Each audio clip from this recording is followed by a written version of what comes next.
Well, good evening, folks. I'm Greg Flynn here with another edition of This Week in Pearl.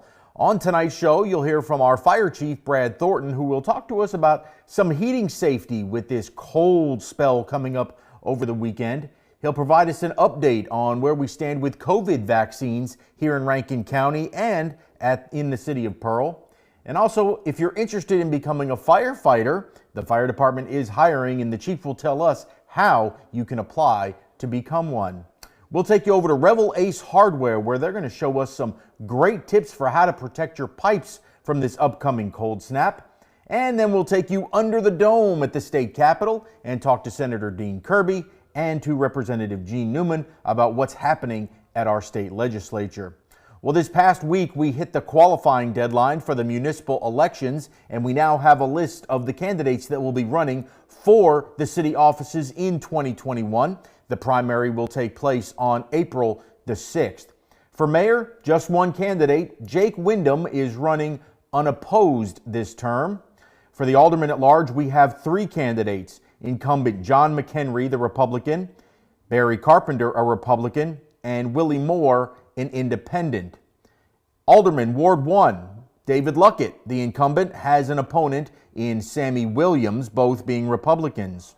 Alderman Ward 2, Michael Sarter, the incumbent, has two challengers this time in Bo Camerdell and Keith Dennis. All three are Republicans and will face off in the primary. Alderman Ward 3, unopposed, Johnny Steverson, the incumbent, will gain another term. Alderman Ward 4, Casey Foy, he too is unopposed and will have another term.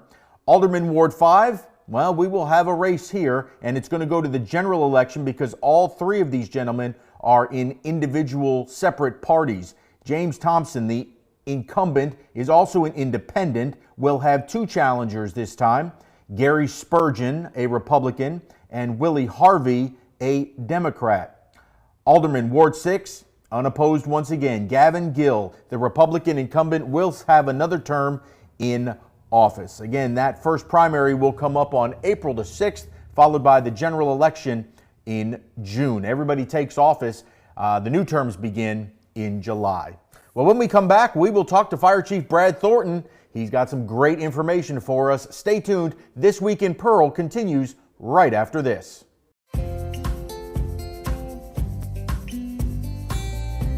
Hello, I'm Mayor Wyndham, and I'm thrilled to show you the city creating its own future. Pearl is located in Rankin County, the fastest growing county in Mississippi, and there's no question why. Access to great schools, even better shopping, and unbridled beauty make Pearl a town that truly embodies its name. And with a truly exceptional team of first responders, public safety is another key component of our success. With fantastic housing opportunities from quaint suburban neighborhoods to gorgeous lakefront properties, there's a place for you here in Pearl. You can't beat the location. Right outside of Pearl is the crossroads of the South, where Interstate 20 meets Interstate 55. From here you can travel anywhere within the state or the country. Or you can choose to stay right here in Pearl to enjoy a Mississippi Braves baseball game or experience the small town atmosphere, community pride, and heart of the local residents. Well, welcome back into This Week in Pearl. We're now going to take a look at, there's some pretty cold temperatures coming in, and our fire chief, Brad Thornton, is here to join us. And Chief, it's been a relatively mild winter for us, but it's the middle of winter now in February, and it looks like we're going to see over the next 10 days a really big dip in the temperatures, and that's when you guys get concerned. Yeah, don't be fooled by those mild temperatures that we've had lately. The forecast shows that we're going to have some below freezing temperatures. With that, obviously, one of the fire department's concern is fires starting from heat sources, either unattended or accidental fire starting from those.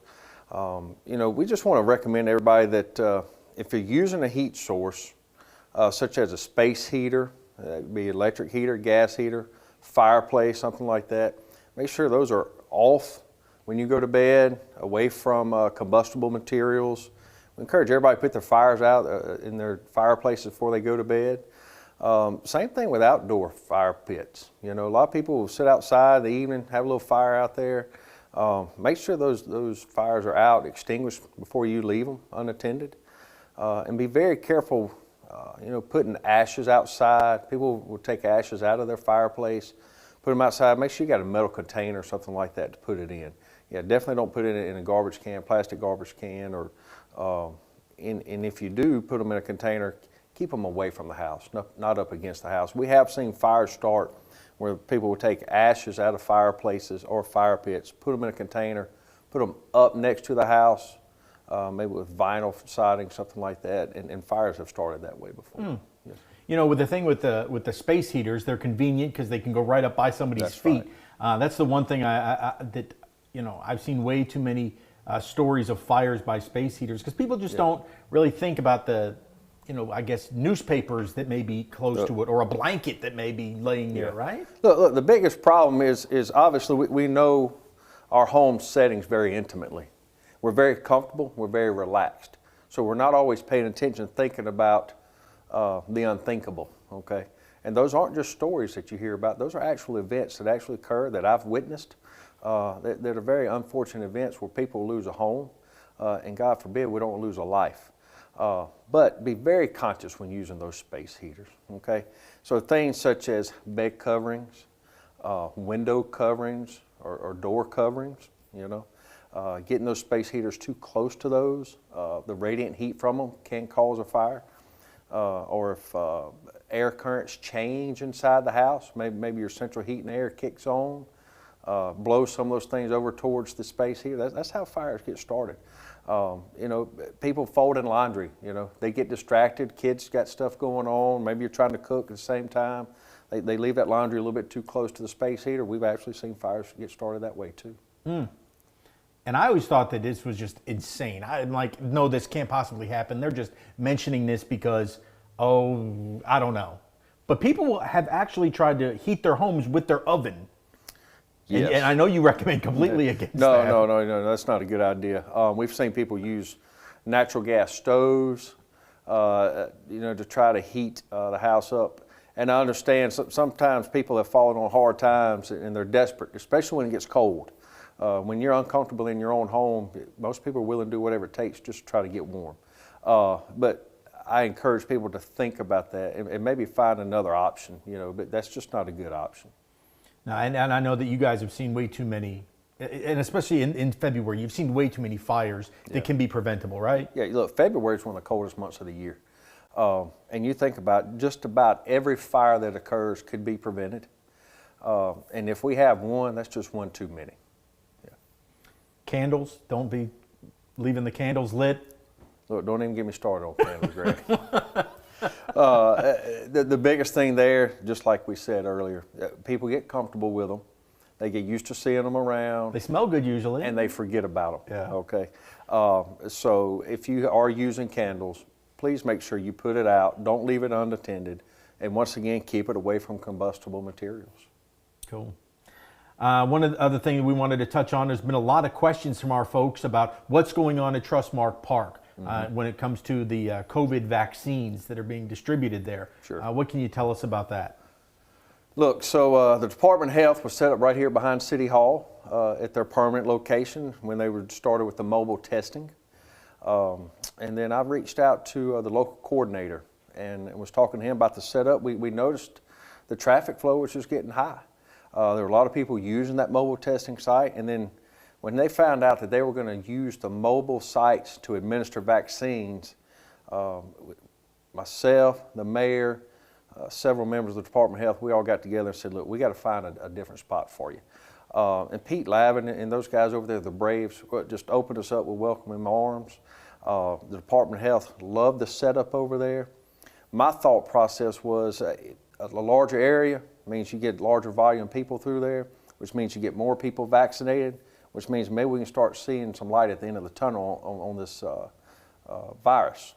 So when they first set up over there, they said, look, we're going to try to do 200 or 300 a day. And we knew, mixing that with the testing that was already going on, that the facilities here at City Hall just couldn't handle it. But let me tell you, they're up to 800 vaccines a day over there. So without having that site available, no way you can get that many people vaccinated. But what's really impressive is the amount of people who are taking advantage of the vaccine and seeing this as a viable option and going, you know what, I just feel like I need to do it. Maybe they want to do it for health reasons, but I'm glad to see it's happening. Yeah. For people that might be apprehensive, you know, you're a trustworthy guy. A lot of people like you, they trust you, they know you're around town. What's your advice about the vaccine? Look, I'll tell you this. I took the vaccine. I've already had my second dose. As you know, the fire department is first responders. We run EMS calls. Probably about 80% of the calls we run are medical calls. Most of the calls, a lot of the calls we're going on to now are COVID positive patients. So our firefighters are running up in the middle of houses, trying to take care of patients. From day one, we knew we're not going to refuse service to anyone, okay? It was our job to be prepared, to plan, and we've done that our whole career to be able to respond to these type of situations. So we knew we weren't going to back down. I'm like everybody else. At first, I was a little apprehensive about the vaccine. A lot of that came from I didn't know enough about it. After talking with a lot of really what I consider smart people and doing a lot of research, I took the vaccine. I've had my second dose. Second dose did not go quite as well. I had some side effects. They lasted about 24 hours. People ask me all the time, would you do it again? I feel like I would, you know. So of course that comes back to personal preference, you know, and I understand both sides of the argument from everybody. Some people are like, it's rushed out there too fast, they're not comfortable with it, we don't know what the long-term health effects are, and all that is true, okay? But I feel like for myself personally, I was comfortable enough with it to go ahead and take it. And on the flip side, you don't know the long-term effects of if you catch COVID itself. Exactly. I mean, that's a whole lot worse than That's right. 24 hours. I mean, I had COVID, and what the symptoms you described from the 24 hours of the vaccine was what I felt for a week. I don't know how you did it, Greg. I don't know how you did it. That's why I say that people that are apprehensive, would you rather have it for 24 hours or would you rather have it for 5-6 days? Oh, yes. Yeah, you know, and so some of those long-term health effects they're talking about due to COVID is cardiac issues, embolisms, you know, and all that's occurring, you know, weeks or even months after having the virus. So I understand, man, it's scary times. These are uncharted waters. But this is where our people rise to the top. And I'm just talking about, you know, not just our population, but our population as a country. You know, we've never backed down from a challenge. And you see a lot of people step up, and I believe we're going to defeat this thing. No doubt. Yeah. You guys are also adding to your team. And I know that you're taking applications all the time for the fire department. You currently have a few openings. Tell folks how they can join your team. Hey, look, one of the fastest ways to get application is just come by City Hall. We'd like to see people in person. You know, we want to see the people who's interested in coming to work with us. And I might have said City Hall. Let me back up. Central Fire Station. Central Fire Station. Okay. Yes, sir. That's exactly what I meant. We take applications at Central Fire Station. We have them there. They can pick them up. We can go over the process with them, explain it to them. From the moment they turn in the application to the hiring process, the physical agility, there's a written test, there's a interview. So it's a very extensive process. And I tell people all the time, if you make it all the way to the end, you've done something. You know, it's a process we don't take lightly. Obviously, we want the best of the best service our citizens. And we feel like they're owed that. We can email you an application. I think there's a link actually on the city's website where you can request one, and it'll come to our secretary and she'll email them one. But we'd like to see those applications turned in person, just because that starts the interview process right there. We want to see who you are, you know, see where you're from, what your makeup is. So, and that's Central Fire Station, which is right on Highway 80. For everybody that looks for landmarks here in town, it's kind of like right across the street from Crystal. That's right. And just down the street from Sonic. Yep. You always got to use restaurants in town, and people know exactly where you're talking about. Yeah. We're a half-mile west of Pearl High School. Yep. And almost like right in front of the new upper elementary. That's correct. That's correct. Well, and look, and we're open there business hours, Monday through Friday, 8 to 5. Somebody with administration is always there. Those guys man that station 24 hours a day. So if you come in there at 8, 9 o'clock in the evening, they may look at you a little crazy, but they'll be glad to get you an application too. temperature. Awesome, and it's a great team. I mean, it's a Look, let me special tell group you, of folks that are in your fire I department. feel like we have probably one of the best teams assembled across the state. And I'm not just saying that because there are people, but we hear that from people all across the state of Mississippi that's inside the fire service. Yes. Well, I say it all the time, but we can't say it enough. Thank you for what you guys do. You're a special breed that you run in when everybody else is running out. Look, man, we're proud to do it. We're proud to serve, and we're thankful for the support that the city and the citizens of Pearl give us. That is Chief Brad Thornton. Thank you so much for coming in. Sure thing, man. Thank you for having me. All right. We will have more This Week in Pearl right after this. WPBP and PMB TV would like to thank our latest sponsor, Dunkin' Donuts. Dunkin' Donuts is located at 403 Riverwind Drive. With over 32 different types of donuts, they can take care of your breakfast, lunch, and dinner. You can now choose from their menu of sandwiches, wraps, and muffins. And don't forget the drinks. Along with coffee, espressos, and lattes for your morning drive, they also have soft drinks, cold brew coffees, and smoothies. The Pearl Pirates run on Dunkin' Donuts. Well, hi folks, welcome back to This Week in Pearl, and we have now moved over to Revell Ace Hardware just off of Highway 80 right here in Pearl, and we've got the manager, Scott Copeland, that's going to talk with us a little bit about what you need to know about this cold snap that's coming. You know, Scott, we're used to winter around here, but you know, we haven't had a real extended time below freezing in quite some time. The biggest question people have is about pipes. We tell them to protect their pipes. Why don't you talk to us a little bit about pipes? Okay, well, if you have a mobile home or a conventional foundation, you want to make sure your pipes under the house are protected. So we have pipe insulation and we have pipe wrap that you can wrap the pipes up real good. So if we take a look at this is kind of like one of those pool noodles, is that right? That's right, yeah. So it's really easy, and you just kind of open it up and put it around it, tape it up. It just slides open and you just wrap them up just like That's right. Awesome, awesome. Yeah. And that's really inexpensive. Each one of these is only what, $2.39. 39 cents. So very cost effective for those kind of pipes. Now what else you got for the? And then we got the faucet covers. You know, that's the easy thing to put on each house. Make sure your faucets are covered up real good with the covers, and they're easy to install. And how much do these run, folks? $4.99. $4.99. So definitely a wise investment over your outdoor spigots, as I like to call them. Right, and then like that one there is if you have a pipe coming up in the middle of your yard, you can put the pipe insulation on at the bottom part of it coming up, then just slide this whole thing down over the top. Okay, so that's for the pipe that literally comes straight up out of the ground. And that's right. Okay. And then if what else did you have down there? The insulation tape you were talking about. Yeah. That's tape that you can put around the pipes. You just wrap it around. Got aluminum backing on it. Does real good. So what will this run you? $7.99. Okay, that's for actually wrapping it. Now the big question that I think, if you're on a slab, a lot of people have. If you have a slab foundation, is there any need to be looking for outside to like do your pipes that are underneath your cabinets in your kitchen? No, but if you're on a conventional foundation or a mobile home, you want to open the cabinet doors up, let the heat go in.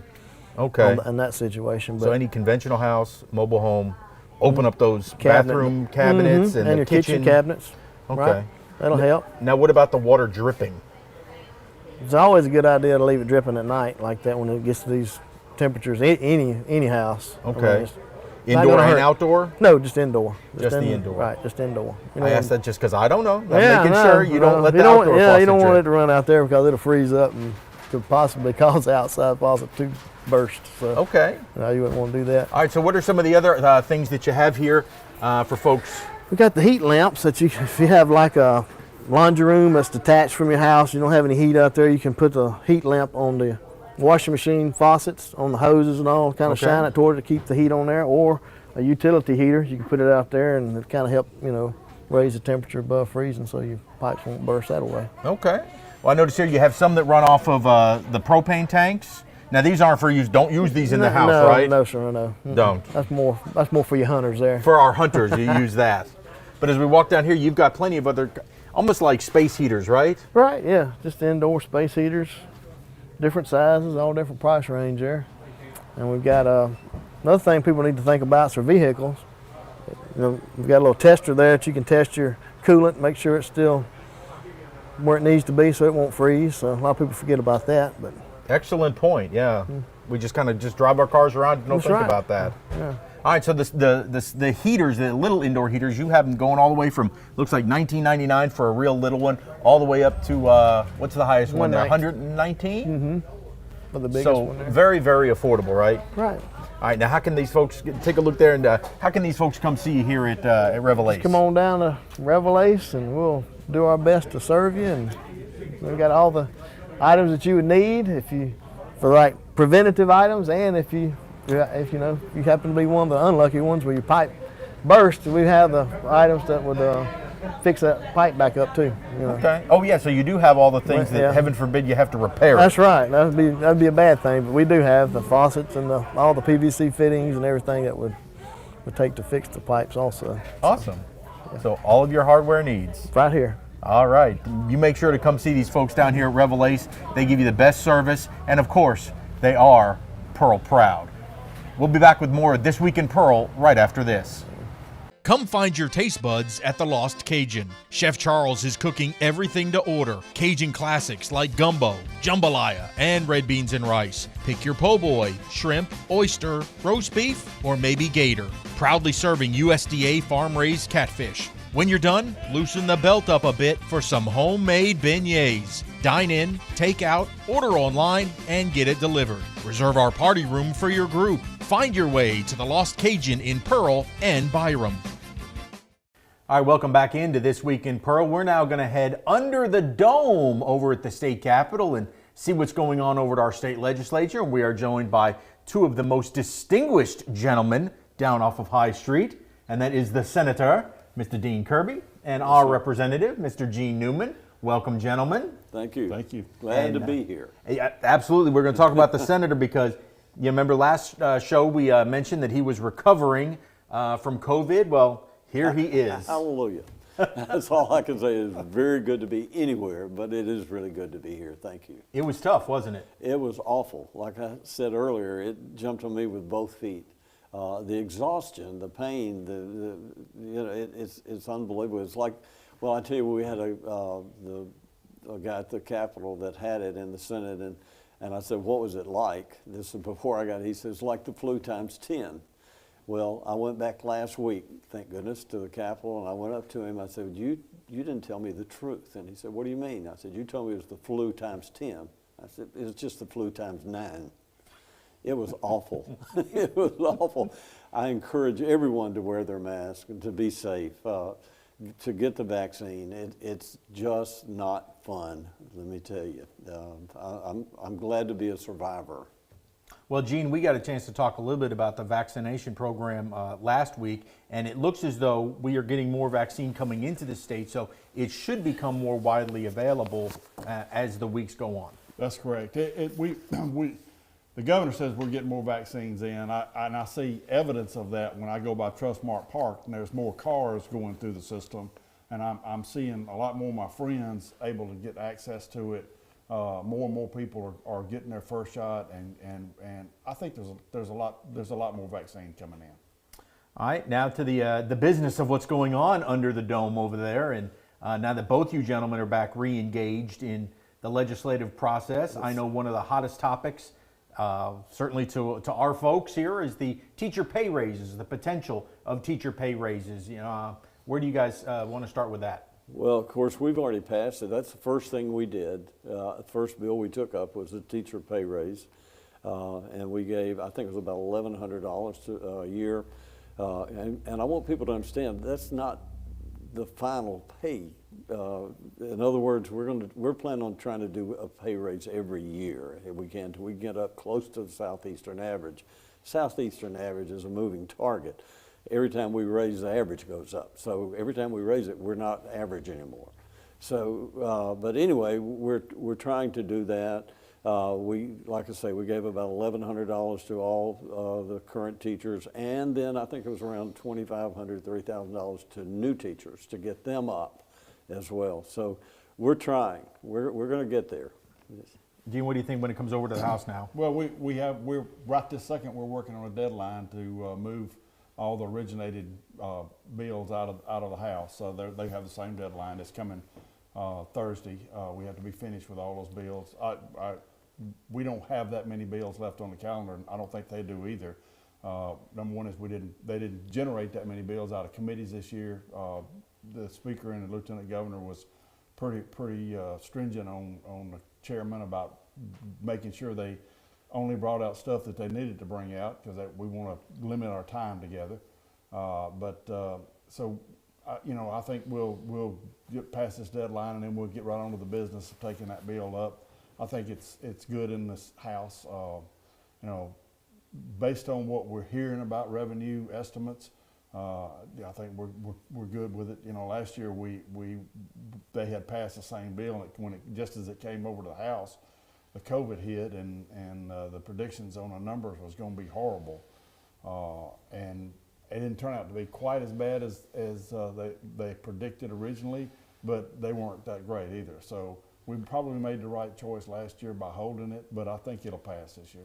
Well, it's one of those things, and from the general public, it seems kind of weird to me that you have to specifically make sure that the school districts take this money and give it to teachers. That's that you're having to give this legislation that I guess there's not the confidence that you can give the monies just to the districts, because then to make sure that it trickles down to the classroom. Is that accurate?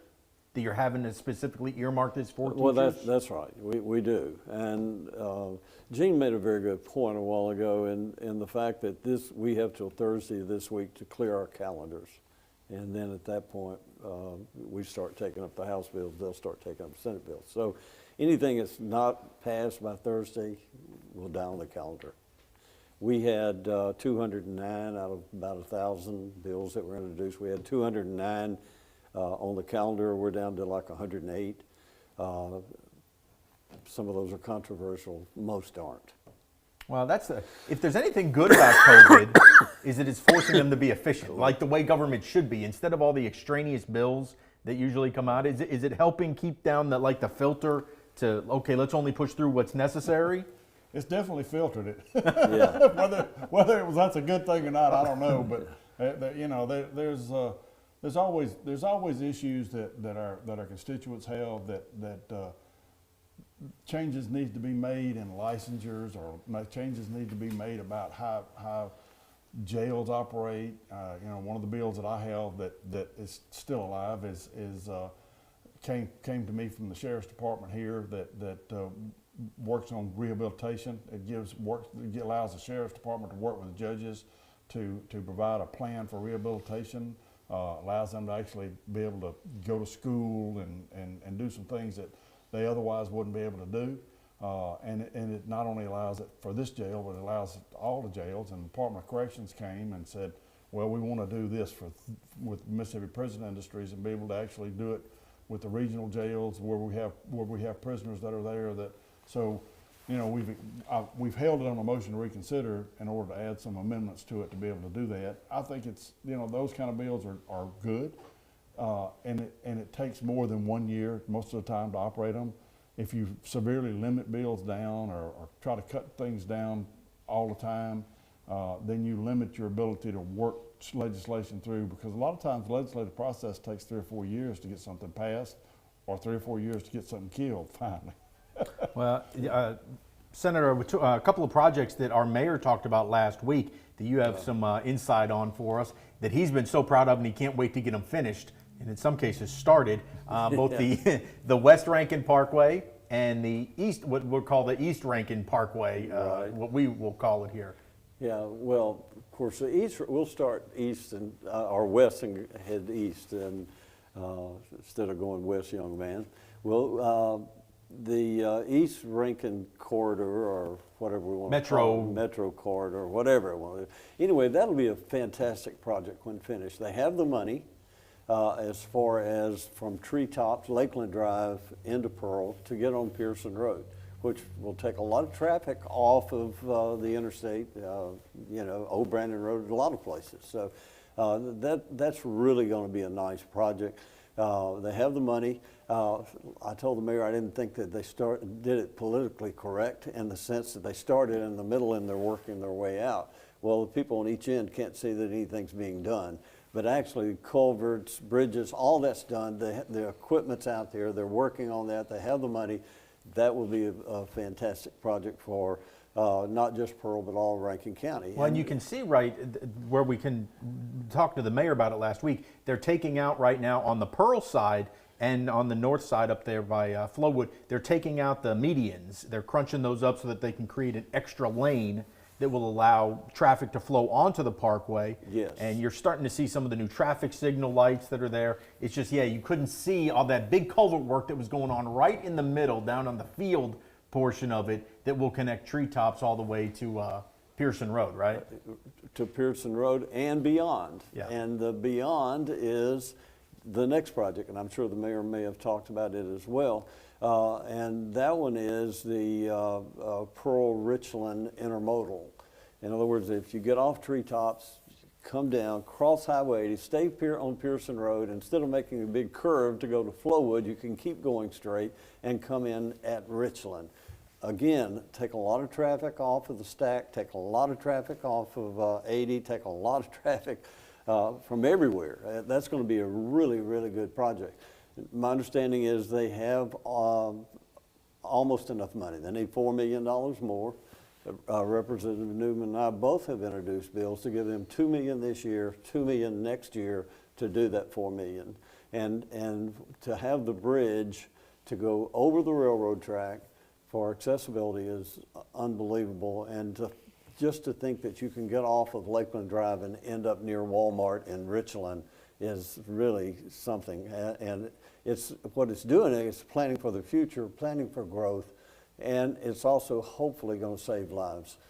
And I say that in the sense that I know that I had someone in Pearl, maybe the fire department, tell me that there was a fire just on the other side of the tracks within the last year or so, and the fire trucks got there and the trains were stopped, and they couldn't get there. Time they called Richland, Richland comes through all the back roads to get there, it's gone. Wow. Now it would have saved home maybe a life, but let's say, what if it had been an ambulance? What if it, any other emergency vehicle? So we need to do that. It desperately needs to be done, not just for the traffic flow and the growth, but hopefully to help save lives. Do you need confidence it's going to move? I'm pretty confident. The Ways and Means Chairman in the House and the Finance Chairman in the Senate, I think both recognize that the issue. Of course, Senator Harkins is from Rankin County, so he definitely sees the need. But I think that will get passed.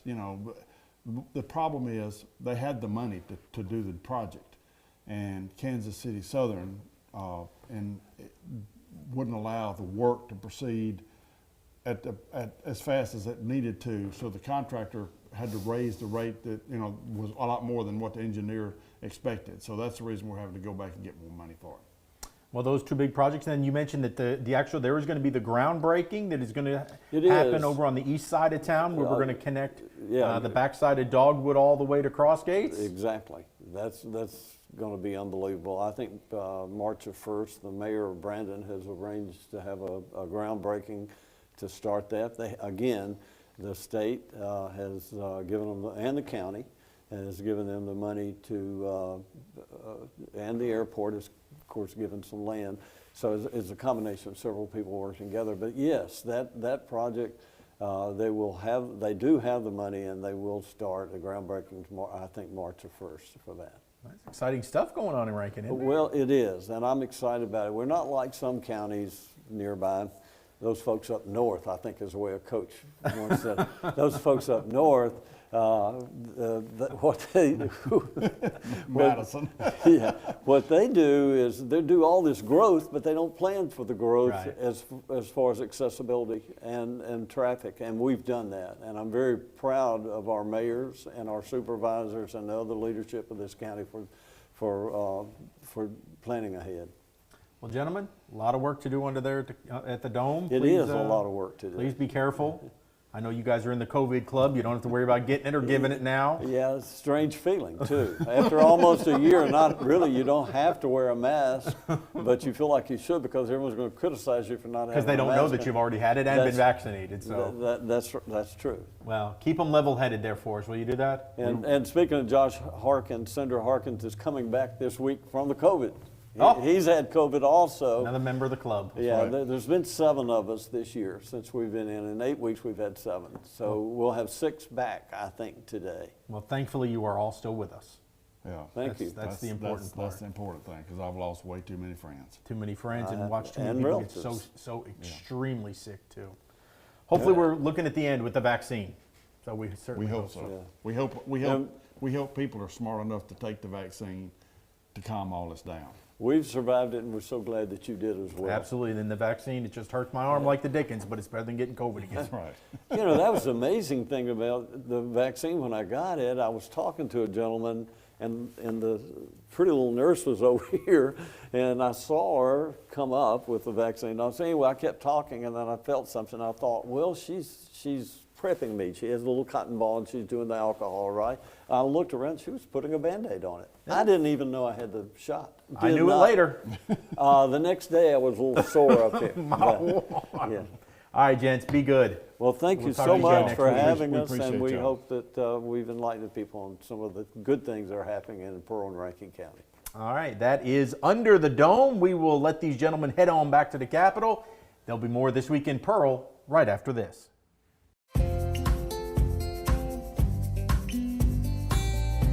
Hello, I'm Mayor Wyndham, and I'm thrilled to show you the city creating its own future.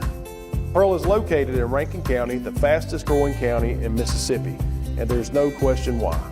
Access to great schools, even better shopping, and unbridled beauty make Pearl a town that truly embodies its name. And with a truly exceptional team of first responders, public safety is another key component of our success. With fantastic housing opportunities from quaint suburban neighborhoods to gorgeous lakefront properties, there's a place for you here in Pearl. You can't beat the location. Right outside of Pearl is the crossroads of the South, where Interstate 20 meets Interstate 55. From here you can travel anywhere within the state or the country. Or you can choose to stay right here in Pearl to enjoy a Mississippi Braves baseball game or experience the small town atmosphere, community pride, and heart of the local residents. Well, before we end tonight's show, we have a couple of things we'd like to pass along to you and let you know about. The first is a traffic alert that's going to be going on at Greenfield Rd just outside of Patrick Farms. We're going to put a map up on the screen for you and let you know that a bridge is being replaced by the Rankin County Board of Supervisors. The bridge is located just past the Highlands and Greenfield Village, right before you get to the Dollar General. That bridge will be out, and it is going to start construction this Sunday, February the 14th at 4 p.m., and it's scheduled to last, because they're completely replacing the bridge, until April the 30th. So there will be no access from that point past the Highlands and past Greenfield Village to get to Highway 18 going into Brandon for 6 to 8 weeks. I know it's going to be an inconvenience, but if you live in Pearl, if you live in the Highlands, you live in Patrick Farms, you live in Greenfield Village, you are going to have to take a long route around down Greenfield Road all the way to Airport Road up to Interstate 20 and take that eastbound over to the Cross Gates or Highway 18 exit if you need to get in that direction. It's a question of safety. They want to make sure that that bridge, which right now is not able to handle big school buses, big garbage trucks, fire engines, ambulances, they want to make sure that it's safe, so they're replacing the bridge. And again, it's going to be best for the community. So take note of that. That's the Greenfield Road to Highway 18 will be inaccessible from Sunday, February the 14th, all the way until April the 30th. And a great event took place this past week out at the Sweet Rest Church of Christ, where the Mayor's Health Council, along with the Mississippi State Department of Health and the Jackson Heart Study community, they gave out masks to the first 600 folks in Pearl that showed up out at the Sweet Rest Church there on Old Whitfield Road. It was a great event. First 600 cars got masks. It was a total of 24,000 masks that were given away. You know, as we continue to battle this pandemic, it is great to see us coming together and providing the resources to keep everybody as safe as possible. I'd like to thank all my guests on today's show. Scott Copeland over there at Revell Ace Hardware, thank you for the demonstrations. Our Fire Chief Brad Thornton and Senator Dean Kirby and Representative Gene Newman. That is it for tonight's show. We will talk to you again soon.